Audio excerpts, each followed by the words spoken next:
I lean closer to my drafting table, tweaking the letter spacing on Mason and Brooke's engagement invitations for the third time. The afternoon light spills across my workspace, illuminating the metallic copper accents I've added to the design. Perfect. Almost perfect. My brother deserves nothing less.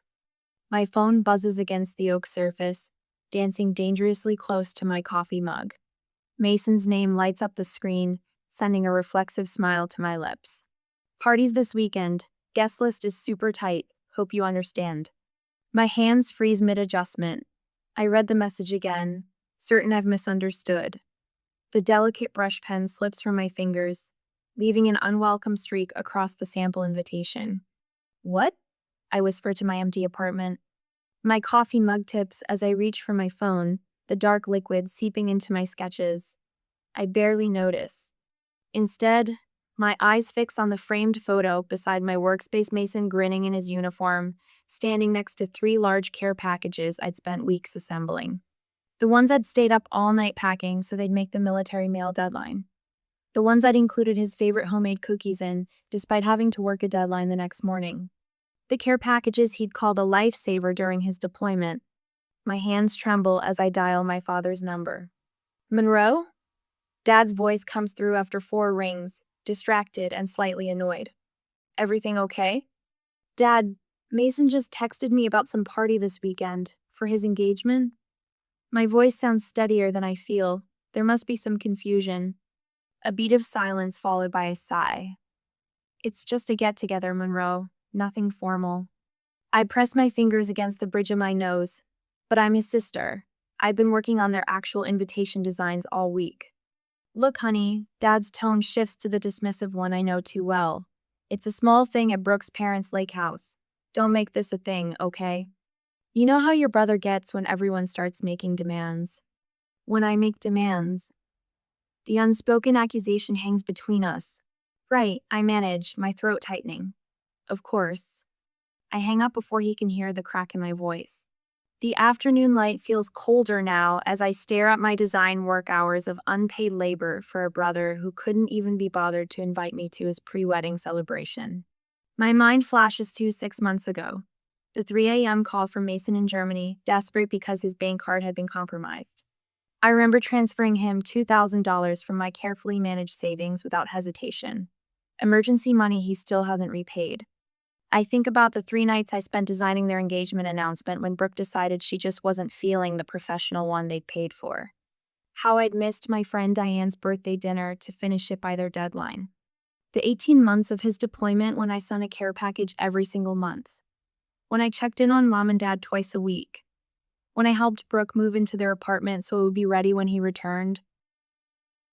My phone pings again. My cousin Tara. Just got the evite for MB's party. You coming up to the lake this weekend? My stomach twists. Evite? I whisper. What evite? I type back. 3 dots appear, disappear, appear again. Then, oh, awkward. Thought you'd be there. It's at the Henderson's lake house. Looks like the whole crew is going. I ask her to forward it to me, a request met with uncomfortable delay before it arrives in my inbox. The screen glows with a cheerful nautical design. Join us for a lakeside engagement celebration. The details swim before my eyes, but one thing becomes unmistakably clear. This is no intimate gathering. The guest count, 120 plus. I scroll through names, recognizing Mason's work colleagues, distant cousins, Brooke's high school friends. Everyone, it seems, except me. My phone rings. Dad again. Your brother has his reasons, Monroe, he says before I can speak. Maybe he thought you'd be uncomfortable with so many people. You know how you get. How I get. My voice barely carries above a whisper. Just respect his decision. That's all I'm asking. After we hang up, I sit motionless, staring at my bank account on my laptop screen. Years of careful saving. Years of choosing family obligations over personal dreams. My cursor hovers over the Book Now button of the Aspen ski resort I've daydreamed about for years. The one I've put off visiting because someone more important ways needed me. Not anymore. I press Book Now. First class ticket. Mountain View Suite. 6-day stay. As the confirmation email arrives, I snap a photo of my passport beside my plane ticket confirmation. I upload it to Instagram with steady fingers. When you're not on the list, you make your own. The first class cabin surrounds me with a quiet luxury I've never allowed myself to experience. Soft leather cradles my shoulders as I sip complimentary champagne, the bubbles dancing on my tongue. A strange cocktail of guilt and exhilaration floods my system stronger than the drink in my hand. Another? The flight attendant gestures to my nearly empty glass. Yes. The word emerges without hesitation, without the familiar mental calculation of whether I deserve the indulgence. Thank you. My apartment's rent for a month wouldn't cover this single flight, but 6 years of emergency funds sit untouched in my account. Emergency funds that were always available when Mason needed them. The seatbelt sign chimes off, and I breathe deeper than I have in years. The Mountain View suite at the Aspen Lodge makes my apartment look like a storage closet. Floor-to-ceiling windows frame snow-capped peaks, bathed in alpenglow that turns the white slopes to rose gold. The king bed could fit 4 of me. The bathroom gleams with marble I've only seen in design magazines. I stand before the mirror, barely recognizing the woman staring back. Her eyes hold a wildness I haven't seen before, part terror, part defiance. "Who are you?" I whisper to my reflection. My phone vibrates against the nightstand for the 12th time in an hour. Dad's name flashes on the screen, then disappears as I silence it. Mom's text already waits unread, along with 3 from Mason and 1 from Brooke. I place the phone face down without checking the messages. Whatever family fire needs extinguishing, they'll have to find another bucket. They said what? I clutch my coffee mug tighter as Tara's face fills my tablet screen the next morning. The lodge's breakfast nook offers privacy for video calls that would be impossible at the crowded communal tables. I wasn't supposed to hear it. Tara's voice drops. Brooke was talking to her sister in the bathroom. She said, and I quote, "We just thought Monroe would bring down the vibe." Then something about how you're always so serious and make everything into a big deal. The coffee turns bitter on my tongue. Bring down the vibe. Mason didn't defend you, Tara continues, her eyes darting away from the camera. He just nodded along. My phone pings with a text from Mom. "I'm sorry about all this, sweetheart, but you know how your father and brother get when they've made up their minds. I hope you understand." This isn't the first time, Tara adds, hesitating. Remember Thanksgiving at Uncle Pete's last year? And Mason's homecoming celebration? What about them? But even as I ask, puzzle pieces click into place. The last-minute location changes. The vague invitations. The surprised looks when I showed up. They've been doing this for years, Monroe. I thought you knew. The realization settles like a stone in my stomach.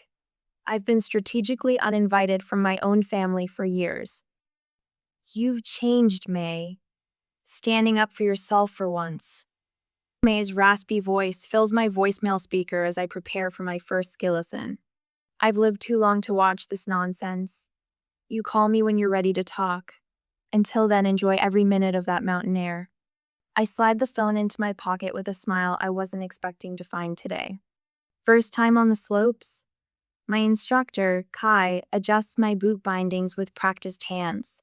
His weathered face sports decades of laugh lines and a perpetual squint from years facing snow glare. First time doing anything just for me, I admit. He nods, understanding far more than I've said. Got yourself some good company then. By afternoon, I've joined a group of solo travelers at the lodge, a retired teacher from Vermont, a widower celebrating his birthday, a young woman escaping a breakup. They welcome me without questions about family or obligations. We share stories over hot chocolate as easily as if we've known each other for years. My phone remains silent in my pocket. For entire stretches, I forget it exists. The beginner's slope isn't much more than a gentle hill, but as I navigate down it without falling, triumph surges through me. The cold air stings my cheeks, and my laughter comes out as vapor clouds in the mountain air. My body remembers how to move without hesitation, how to lean into it rather than fight it. Not bad for day one, Kai calls from behind me. I spent my life making things easier for everyone else. The irony isn't lost on me that I'm finally learning to do the same for myself. The lodge's great room buzzes with après-ski energy. A stone fireplace throws heat and light across comfortable seating clusters, where new friendships form. I sink into a leather armchair, warming my hands around a mug of spiked cider, listening to Sophia's story about swimming with dolphins in Hawaii last summer. I realize with a start that my phone hasn't vibrated in hours. I pull it from my jacket, 15 missed calls and 32 unread messages. But instead of the familiar spike of anxiety, I feel only a curious detachment. Whatever crisis they're navigating, they're doing it without me. And they're surviving. And so am I. As the conversation around me swells with laughter, I snap a photo of the breathtaking mountain sunset visible through the windows. I post it to Instagram with steady fingers. Good morning to a new life. Have you ever had to step away from family obligations to discover who you really are? Share in the comments below if you've ever had to make the difficult choice between loyalty to others and loyalty to yourself. The fireplace crackles in the lodge's timber-framed lounge as I raise my mulled wine in a silent toast to myself. 3 days into my Aspen escape, and the knot that's lived between my shoulder blades for years has finally begun to loosen. My phone buzzes against the polished oak side table, then buzzes again, and again. When it vibrates for the 6th time in under a minute, curiosity wins. I set down my drink and pick up the device. 17 notifications. All from Tara. Sauce, complete meltdown happening. Call me now. I hesitate, fingers hovering over the screen. Part of me wants to silence it, to maintain this fragile peace I've found. But another part, the part that spent 3 decades witnessing my family's chaos from the front row, needs to know. I slip outside onto the deserted terrace where pristine snow reflects the resort's golden lights. Tara answers on the first ring, party noise exploding through the speaker. Oh my God, Monroe, you're missing drama. Her voice carries a mix of horror and delight.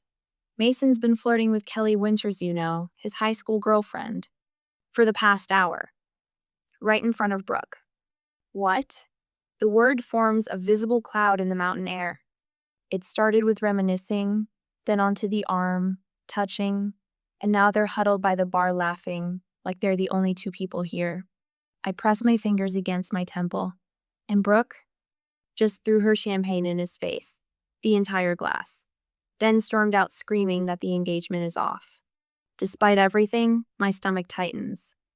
Old habits surface my mind, already calculating how to fix this, what words might smooth things over, how to salvage the party. Then I remember, I wasn't important enough to be invited. That's not even the worst part, Tara continues. Mason punched the wall after she left. Pretty sure he broke something in his hand. Your dad's losing ETH and Mason got into a shouting match in front of everyone. The bartender cut them both off, and the manager threatened to shut down the whole thing. I can picture it perfectly, Mason red-faced and belligerent, Dad making everything worse with his damage control that only damages. Mom wringing her hands in the corner, pretending nothing is happening. Grandma May is the real MVP though, Tara adds, lowering her voice. She walked right up to Mason, looked him dead in the eye, and said, I'm quoting exactly, "This is what happens when you cut out the only responsible adult in your life." The entire room went silent. A strange sensation bubbles up from my chest, something between a laugh and a sob. For 32 years, I've been the invisible support beam, the emergency contact, the 3 a.m. problem solver, the reliable one who's there for every crisis. Except this time, I'm not. I should go, I say finally. I signed up for a moonlight snowshoe hike. What? Monroe, did you hear what I said? Your brother is imploding, and Brooke just left with her bridesmaids. Everyone's looking for you. They know where I am, I say simply. Because I told them. On Instagram 3 days ago. I end the call and silence my phone completely. 10 minutes later, I'm crunching through pristine powder with 6 strangers and a guy named Ethan. The forest around us is silent except for our breathing and the soft compression of snow beneath our snowshoes. First time? Asks the woman beside me, Catherine from Toronto. I recall from introductions. At everything, I admit. First time snowshoeing, First time in Aspen. First time choosing myself over family drama. She laughs, a genuine sound that echoes among the pines. That last one's the hardest. The physical exertion burns my calves as we climb, my breath coming in visible puffs. Each step takes deliberate effort lift, place, press.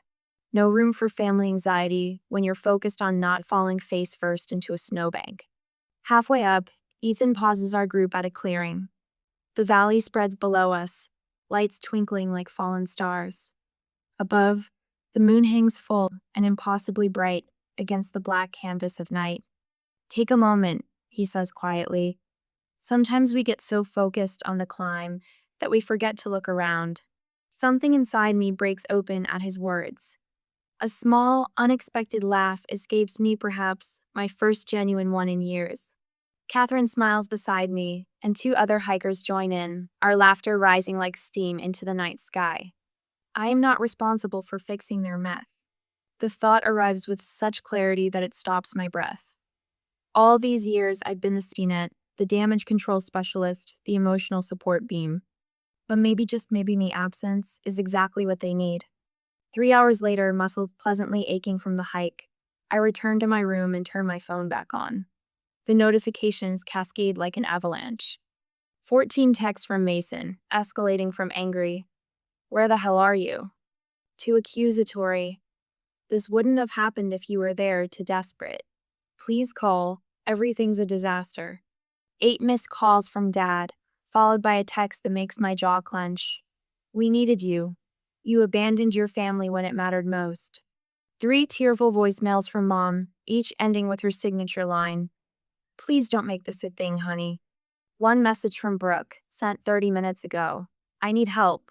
Mason's a mess. Can you talk some sense into him?" My thumb hovers over Mason's message, muscle memory nearly taking over. For a heartbeat, I consider what I've always done: step in, smooth things over, absorb the blame, fix the unfixable. Instead, I open my contacts. I find Mason's name and press block contact. The screen asks if I'm sure. I've never been more certain of anything. I block Dad next, then Mom, then Brooke. Each tap feels down a heavy burden I've carried so long I forgot it wasn't mine. I call the front desk.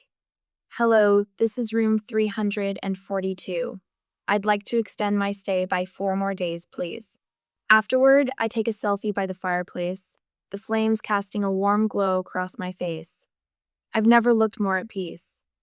I post it with a caption that would have been unthinkable just days ago. 0 regrets, 100% peace. Then I silence my phone, place it on the nightstand, and for the first time in my adult life, I sleep without waiting for it to ring. I'm halfway down Silverado, a blue run that would have terrified me a week ago, when my phone vibrates against my thigh. For a blissful moment, I consider ignoring it like the 14 other calls I've let go to voicemail.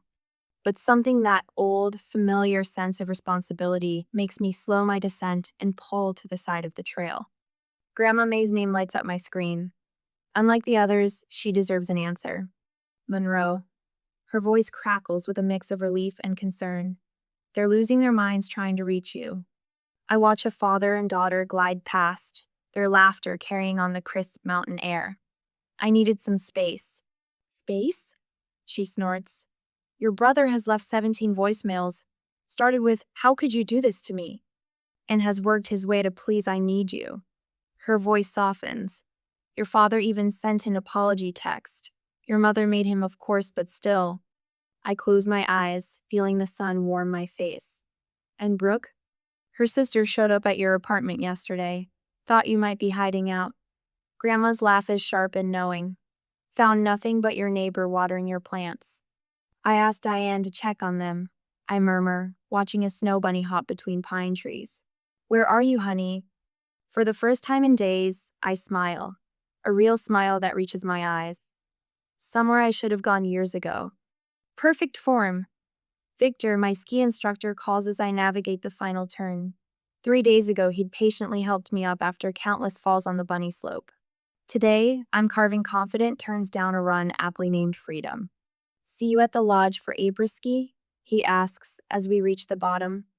Wouldn't miss it, I reply, surprising myself with how quickly I've fallen into this new routine. The lodge staff know me now. Emma at the front desk saves me the morning paper. Paolo remembers my coffee order. And Jeanette, the concierge, stops me with recommendations for dinner spots. Monroe, Jeanette waves as I enter the lobby. The Hendersons wondered if you'd join them tonight. They're doing a family dinner at their cabin and thought you might enjoy a home-cooked meal. I pause, momentarily confused by the invitation. The Hendersons, a retired couple I'd chatted with during a snowshoe tour, have no obligation to me. They want nothing fixed, designed, or solved. They simply enjoyed my company. I'd love to, I answer, and the simplicity of the exchange nearly brings tears to my eyes. Later in my room, I open the leather-bound journal I purchased in the gift shop. I flip past days of entries, watching my handwriting transform from shaky and uncertain to bold and flowing. Day 1. Arrived broken, wondering if I've made a terrible mistake. Day 5. Skied my first blue run today. Fell twice. Got up twice. No one seemed disappointed in me. Day 7. I recognize my reflection again. I press my pen to a fresh page. Day 8. The woman who arrived is not the woman who will leave. Dr. Winters watches me from across her sunlit office in the resort's wellness center. You've made a deliberate choice to disengage, she says. It's not a question. I nod, turning my silenced phone over in my hands. 67 notifications. I haven't opened a single one. Tell me about your family, she suggests. The unfiltered version. And I do. The words pour out like spring run of 18 months of care packages during Mason's deployment, the money I'd transferred without hesitation, the invitations I'd designed without compensation, the birthdays I'd missed to meet their demands, the savings account I've depleted solving their emergencies. Going back to those patterns would be self-destruction, I conclude, surprised by my own certainty. Dr. Winters nods. And yet, they're realizing what they've lost. Are they? I ask, not entirely convinced. People rarely change until the pain of staying the same exceeds the pain of changing, she replies. Your absence has tipped that balance. A new message from Tara appears as I settle by the stone fireplace with a book. Grandma May's moved into your parents' guest room. Says she's setting things straight. Dad nearly had an aneurysm. I smile, picturing my grandmother's take-no-prisoners approach. Another message follows quickly. Mason admitted to your dad that they've taken you for granted. Dad actually agreed. I nearly fell off my chair. Before I can respond, a video message arrives from Brooke. I hesitate, then play. Her face appears, eyes red and puffy. Monroe, she begins, voice breaking. I've been awful to you. Not just about the party for months. Years, really. She wipes her eyes with the back of her hand. No careful makeup, no rehearsed speech. I don't know why you'd forgive me, but I hope you'll let me try to make it right. I set my phone down, emotions swirling. As I reach for my wine glass, the front desk calls. Miss Taylor, there's a delivery for you. Downstairs, the clerk hands me a cream-colored envelope addressed in Mason's unmistakable handwriting. I trace my finger over my name, written with unusual care. Inside, a single page begins. I don't deserve forgiveness, but I need to try. I stand motionless in the grand lobby, snow falling softly beyond the windows, wondering how long the journey back to forgiveness should take, and whether immediate reconciliation would heal or harm us both. I fold my last sweater, the cream cashmere I treated myself to at the lodge boutique, and tuck it into my suitcase. 9 days ago, I threw clothes into the same bag, with trembling hands and tear-blurred vision. Today, my movements are measured, deliberate. The woman who fled here barely resembles the one preparing to return. My phone buzzes. Dad again. Just checking what time we should pick you up tomorrow, his text reads. I type my response without hesitation. No need. I've arranged a rental car. 3 dots appear, disappear then. Seems unnecessary. We don't mind. I do, I reply, then silence my notifications. Control begins with small decisions. The rental car, the neutral meeting location. The terms of re-engagement after what they're all calling your little breakdown, as if standing up for myself could only be explained by mental fragility. From my balcony, I take one last look at the mountains that witnessed my transformation. Tomorrow, I'll meet my family at Meridian Coffee Shop, not our kitchen table, where I've swallowed criticisms with Sunday pancakes for 3 decades. Thank you, I whisper to the peaks silhouetted against the twilight sky. I spot them through Meridian's window before entering, Dad checking his watch, Mom nervously stirring her tea, Mason with his arm around Brooke, who's scrolling through her phone.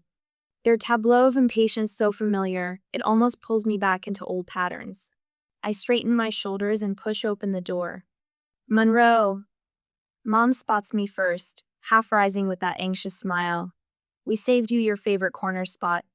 I slide into the empty chair, setting down my leather portfolio with deliberate care. The weight of it grounds me. You look different, Mason says, squinting slightly. Skiing agrees with me, I answer, making eye contact with the barista instead of my brother. Well, Dad clears his throat, taking charge as expected. Let's just put this unfortunate business behind us. Your mother's been beside herself, and Mason and Brooke need help planning the rescheduled engagement party. Brooke nods eagerly. We're thinking the first weekend in April. I've already created a spreadsheet of tasks. I've highlighted yours in yellow. My mother reaches across the table, her fingers trembling slightly as they cover mine. Sweetheart, please. The family needs to stay together, especially with everything that's happened. I gently remove my hand from beneath hers and open my portfolio. Before we move forward, we need to address what happened. Monroe, Dad warns, dwelling on unpleasantness. I'm not dwelling, I interrupt, my voice quiet but firm. I'm establishing context. I withdraw a sheet of paper from my portfolio.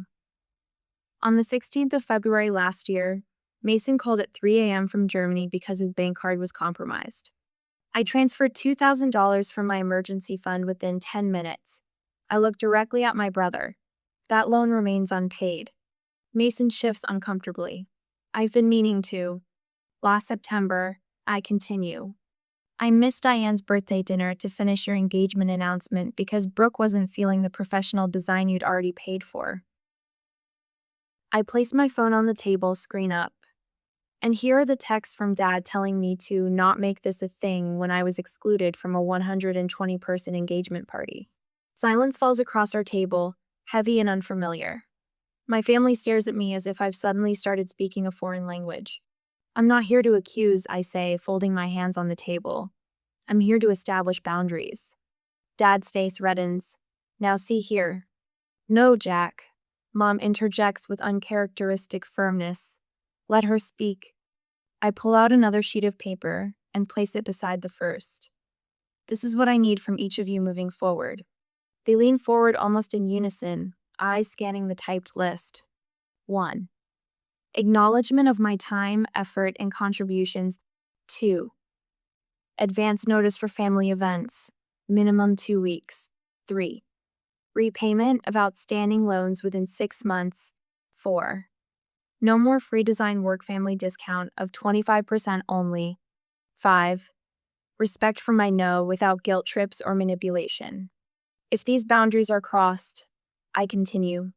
I will limit contact until the behavior changes. I've learned that love without respect isn't sustainable. And if we refuse this ultimatum, Dad's voice wavers between anger and disbelief. Then you'll be making a choice about what kind of relationship you want with me. I straighten the papers with steady hands, and I'll respect your choice by making my own. Mason wipes an unexpected tear. Monroe, I didn't realize. I know, I say, softening slightly. That's part of the problem. These seem reasonable, Mom offers tentatively, glancing at Dad. Brooke's perfectly shaped eyebrows arch high. So you're not helping with the wedding planning, after everything that's happened? I'll help within these parameters, I answer. But there's something else. I've accepted a 6-month design contract in Colorado. I start next month. You're leaving? Dad's fist hits the table, rattling our cups. Just like that? I'm pursuing an opportunity, I correct him. Just like you always encouraged Mason to do. Dad opens his mouth, closes it, then slumps back in his chair. Mason leans forward, eyes rimmed red. I've been a terrible brother, haven't I? Before I can answer, the coffee shop door swings open, and Grandma May makes her entrance, impeccably timed as always. Well, look at you, she says, her eyes appraising me with approval. About time someone stood up for themselves in this family. She pulls up a chair from the neighboring table and wedges it between Dad and me. Now, she says, placing her weathered hands flat on the table, let's talk about how this family moves forward with a little more equity and a lot more respect. I catch my reflection in the window, shoulders back, chin level, eyes clear. The mountains gave me this gift. A woman who finally values herself enough to demand others do the same. Mountains frame my view as I adjust the blinds in my Colorado apartment. 6 months in this place, and the sight still steals my breath. The crisp February air seeps through an inch of open window, a luxury. I never allowed myself back home where I paid the heating bills my parents claimed they couldn't afford. I run my fingers along the row of postcards pinned to my cork wall. Aspen, Boulder, Santa Fe, Denver. Places I've visited since claiming my independence. Each one a milestone marking distance from the girl who'd cancel plans at the first hint of family need. My phone lights up with Mom's weekly video call. I take a deep breath before answering, remembering my therapist's advice.